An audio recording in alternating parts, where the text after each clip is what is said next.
at 60 KBA, one industry. Throughout our banking history, there has been some major defining moments, but I'd like to highlight two. I think one is the COVID-19, which came upon us in 2020. I think that was defining because what was clearly how the crisis threatened to be an economic and a financial crisis. I think the way banks came together, working with the regulator, working with government to address the needs of the time, working to meet the customer needs, the customer constraints, in a lot of ways, giving moratoriums to customers, understanding the constraints they faced in their business, helped in a lot of ways to ensure that that health crisis did not turn out to be a financial crisis. And I believe that the work that we did, again as banks, working with the regulator and the government, has helped a great deal in the great recovery that we have seen in 2021 and we continue to see into 2022. I'd say perhaps the other defining moment would be the interest rate cap, which was passed in 2016, in September 2016.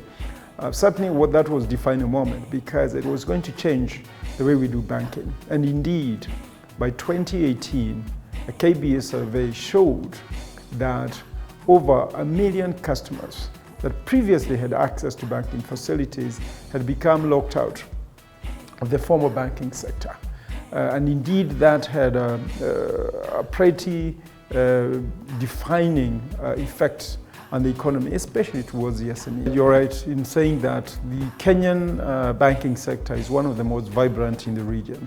Obviously, we have many banks in play, but more importantly, I would cite a number of things that the bank is known for. One is that, I don't know if people know, but the assets of the banking sector to GDP is about 48%. In other words, the ratio of assets to GDP is about 48%. So we are a very big part of the banking sector. More importantly, when you look at 2019 and 2020, the banking sector share of taxes collected in the country was 27%. So 27% of taxes collected in this country came from the banking sector. Besides that, I think after government, the banking sector is the second biggest employer. So the banking sector recognizes that we're able to make the profits that we do because of the communities we work in. So in 2015, we launched Sustainable Financial Initiative, which was adopted across the whole banking system.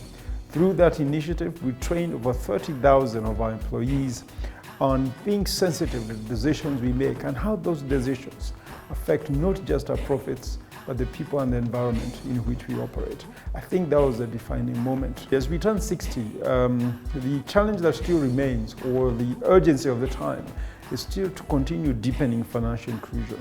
Yes, in Kenya, financial inclusion perhaps rates at about 83%, the latest statistics, a very good number. But yet, day after day, you hear people complain, you hear companies complain and SMEs complain that they do not have access to financial support. And I think that deepening of that inclusion becomes important. Besides that, at 83%, there's certainly still another 17% that we must bring. My 60th anniversary message is threefold. One, as we turn 60, is to thank the banking sector for having come together and continuing to work together under the umbrella of the Kenya Bankers Association.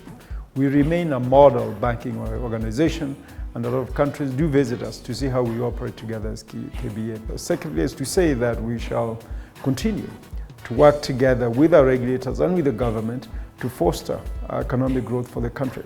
And we say the third message is to urge the banking sector to continue supporting the various initiatives that we put forth. And as we turn 60, we should be proud that we continue to play that role to ensure that economy and our people progress. KBA at 60 KBA, one industry, KBA transforming.